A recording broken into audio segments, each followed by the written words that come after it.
যখনই আমাদের কেউ দুঃখ দেয় বা কারোর থেকে আমরা কোনো কারণে হার্ট হই, আমরা সবসময় সামনের মানুষটাকেই আগে দোষারোপ করি যে সেই আমাদের কষ্ট দিয়েছে, সেই আমাদের হার্ট করেছে।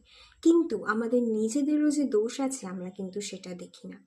আমরাও তো না জেনে বুঝেই তাদেরকে অনেকটা বেশি প্রায়োরিটি কিংবা অনেকটা বেশি ভালোবাসা দিয়ে ফেলি। আমাদেরও এটা উচিত যে যাকে আমি প্রায়োরিটি দিচ্ছি, যাকে আমি স্বার্থহীন ভালোবাসা দিচ্ছি, তার ইন্টেনশনটা আমার প্রতি কতটা জেনুইন, তার ফিলিংসটা আমার প্রতি কতটা জেনুইন, সেটা যাচাই করে নেওয়া। আমরা অধিকাংশ সময় সেটা কিন্তু যাচাই না করেই তাদেরকে আনকন্ডিশনাল লাভ, প্রায়োরিটি এবং রেসপেক্ট দিয়ে ফেলি। তাই দোষ তো আমাদেরও। একটা কথা জানেন তো, সবাই কিন্তু সমান প্রায়োরিটি এবং ভালোবাসা পাওয়াটা ডিজার্ভ করে না।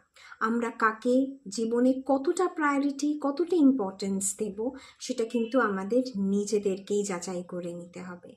অনেক সময় কি হয়, অতিরিক্ত ভালোবাসা এবং অতিরিক্ত সম্মান দেওয়ার কারণেও না অনেক ব্যক্তির জীবন সাফোকেটিং হয়ে ওঠে এবং তখনই কিন্তু তারা আমাদেরকে হার্ট কিংবা দুঃখ দিয়ে ফেলে।